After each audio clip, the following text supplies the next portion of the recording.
നമസ്കാരം. വീടകങ്ങൾ സമരകേന്ദ്രമാകുമ്പോൾ സ്വാഗതം വക്രദൃഷ്ടിയിലേക്ക്.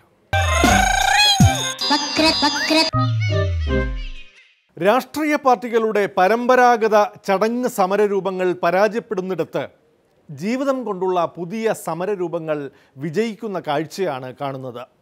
ജിഷ്ണു പ്രണോയിയുടെ അമ്മയ്ക്കൊപ്പം സഹോദരി 10ാം ക്ലാസ്സുകാരി കുട്ടിയും പൊതുപ്രവർത്തകൻ KM ഷാജഹാൻ്റെ അമ്മയും വീട്ടിൽ നടത്തിയ നിരാഹാര സമരങ്ങൾ തെളിയിക്കുന്നത് ഇതാണ്.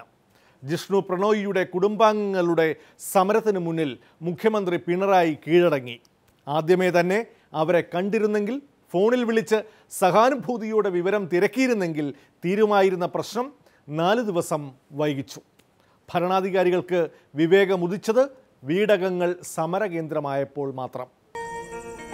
ഹലോ കൃഷ്ണ, ഗംഗേടാ ആ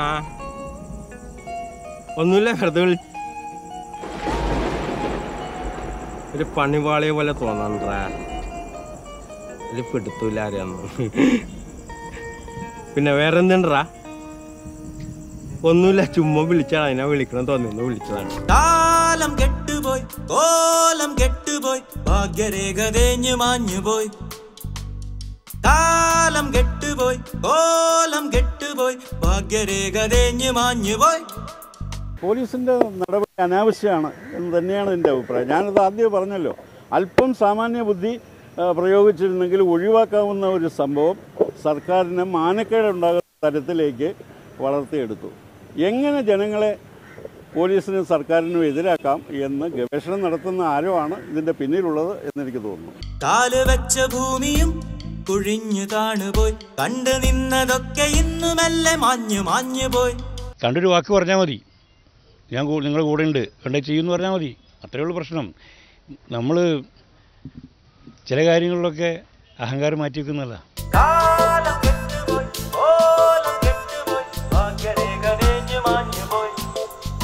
ഇതിന് വിമുഖത പ്രകടിപ്പിക്കുന്ന മുഖ്യമന്ത്രിയുടെ സമീപനം വളരെ ജനാധിപത്യ ഭരണാധികാരിക്ക് ഒരിക്കലും യോജിച്ചതല്ല. ഇന്നല്ലെങ്കിൽ നാളെ കനത്ത വില സർക്കാരിന് ഇതിൻ്റെ പേരിൽ നൽകേണ്ടി വരും എന്ന കാര്യത്തിൽ യാതൊരു സംശയവുമില്ല. ഇനിയിപ്പോ കരഞ്ഞാ മതിയല്ലോ, നാണമില്ലാത്തവൻ. അയാളെ വീഴ്ത്താൻ ഞാൻ പോയാലേ ശരിയാവുള്ളൂ, വേറെ ആരും പോകണ്ട. എന്തൊരു ബഹളമായിരുന്നു. ഇപ്പൊ എന്തായടാ? അയാളെയും വീഴ്ത്തി, വഴിയെ പോയവരെയും വീഴ്ത്തി, നീയും വീണ് വയറും കയറിയപ്പോ സമാധാനമായല്ലോ. കമ്മ്യൂണിസ്റ്റ് കുടുംബമായിട്ട് പോലും ജിഷ്ണു പ്രണോയിയുടെ കുടുംബത്തിന് നീതി ലഭിക്കാൻ ഇങ്ങനെ ഒരു സമരം വേണ്ടി വന്നു എന്നതാണ് വിരോധാഭാസം.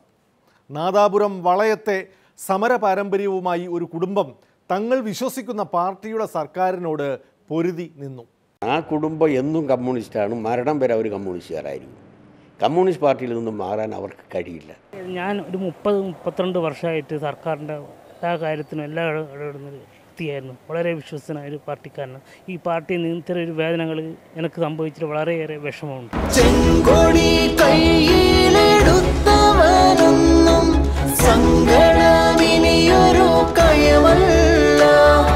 ആ ബോധ്യം ഞങ്ങൾക്കും ഉണ്ട്. അതുകൊണ്ടാണ് ആ കുടുംബത്തെ ഭരണ സംവിധാനം ഉപയോഗപ്പെടുത്തി, അത് ഞാൻ പറയുന്ന വാക്ക് മനസ്സിലാക്കേണ്ടതാണ്, ഭരണ സംവിധാനത്തെ ഉപയോഗപ്പെടുത്തി എന്തൊക്കെ ചെയ്യാൻ പറ്റുമോ അത് പരിപൂർണമായും ചെയ്തിട്ടുണ്ട് എന്ന് അവർക്കും അറിയാം.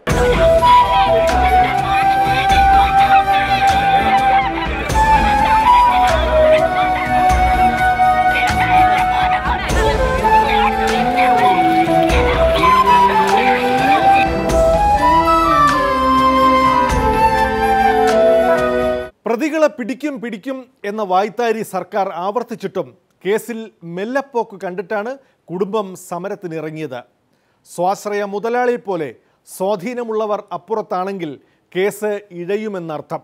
സമരത്തിന് അവർ തിരുവനന്തപുരത്തേക്ക് തിരിച്ചപ്പോൾ ഒരാളെ അറസ്റ്റ് ചെയ്ത് വിട്ടു. സമരം നടക്കുമ്പോൾ 2ാമത്തെ പ്രതിയെ കൂടി അകത്താക്കി.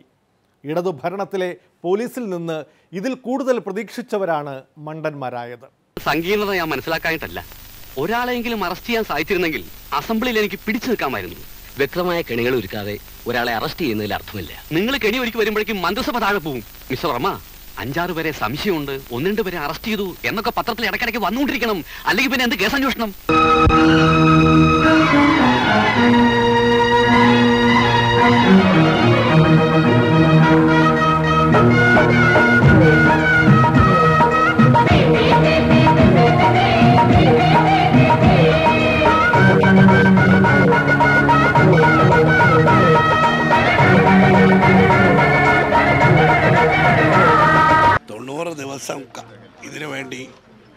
കാത്തിരുന്നിട്ട് ഇപ്പോൾ തെരഞ്ഞെടുപ്പിന് 2 ദിവസം മാത്രം ബാക്കിയുള്ളപ്പോൾ ഈ ആളുകളെ അറസ്റ്റ് ചെയ്തു എന്ന് പറയുന്നത് ഈ സമരം അവസാനിപ്പിക്കാൻ വേണ്ടി മാത്രമല്ല, മറിച്ച് തെരഞ്ഞെടുപ്പിൽ ഇപ്പോൾ തന്നെ പരുങ്ങലിലായ LDF-ന് കുറെ കൂടി നില വഷളാവുമെന്ന് കണ്ടുകൊണ്ടാണ് ഇവരെ അറസ്റ്റ് ചെയ്തത്.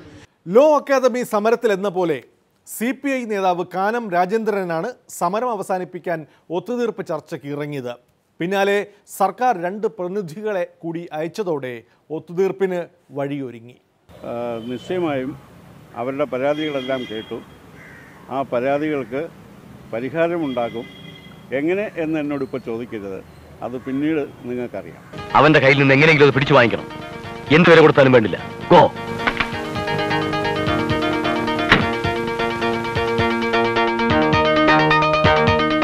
ഇന്ന് കുടുംബാംഗങ്ങളുമായിട്ട് നടത്തിയ ചർച്ചയിൽ ഒരു എഗ്രിമെൻ്റ് ഒപ്പിട്ടിട്ട് കാര്യങ്ങൾ തീർന്നിട്ടുണ്ട്. അതനുസരിച്ചിട്ട് മഹിജയും മകളും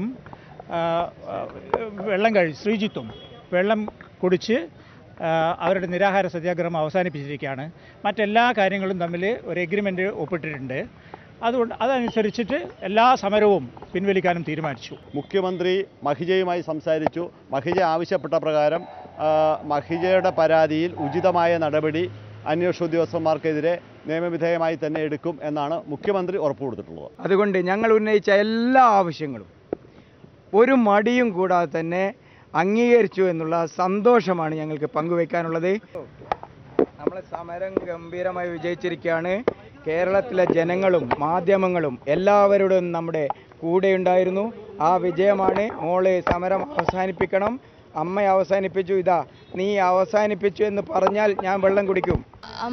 അമ്മ വിളിച്ചിരുന്നു, അമ്മ സമരം അവസാനിപ്പിച്ചു, അതുകൊണ്ട് ഞാൻ അവസാനിപ്പിക്കും.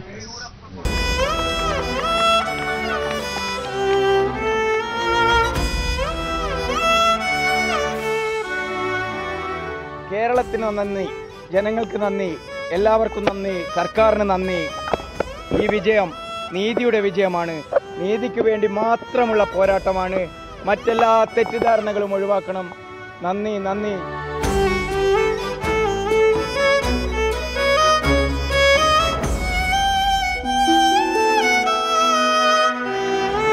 ഗൂഢാലോചന കുറ്റം ചുമത്തി പൊതുപ്രവർത്തകരെ അകത്തിട്ടതും സർക്കാരിന് തിരിച്ചടിയായി.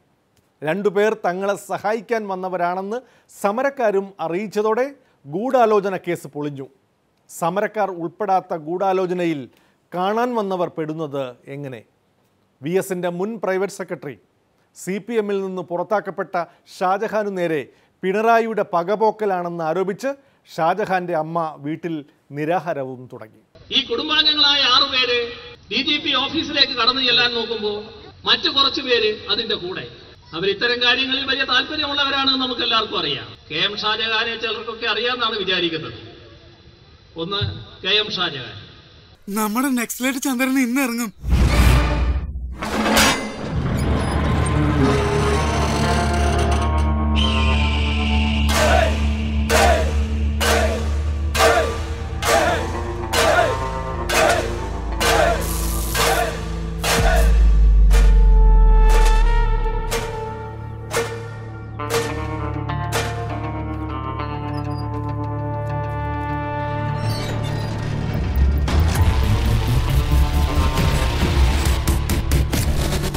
നക്സലേറ്റ്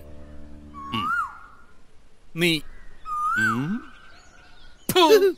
ഒരു റീ എൻട്രിക്ക് ശ്രമിക്കുമ്പോ ആരംഭത്തിൽ അപമാനം. മുൻ മുഖ്യമന്ത്രിയായ ശ്രീ അച്യുതാനന്ദന്റെ പ്രൈവറ്റ് സെക്രട്ടറി KM ഷാജഹാൻ രാജ്യദ്രോഹ കുറ്റമൊന്നും ചെയ്ത ഒരാളല്ല.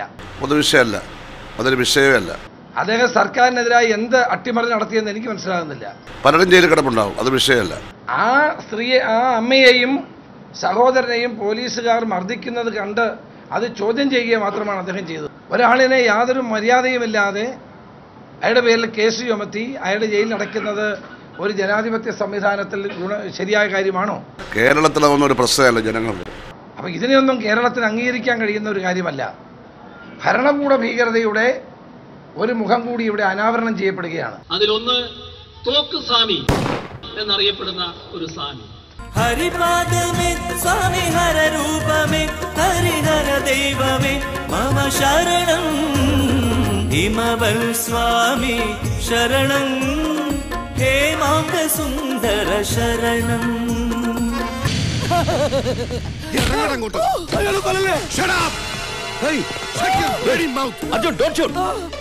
സാറ് ഞാൻ ചന്തക്ക് പോണ വഴി ആ പച്ചക്കറി വാങ്ങിക്കാൻ വെടിവെച്ച് കൊല്ലല്ലേന്ന് പറ സാറ്.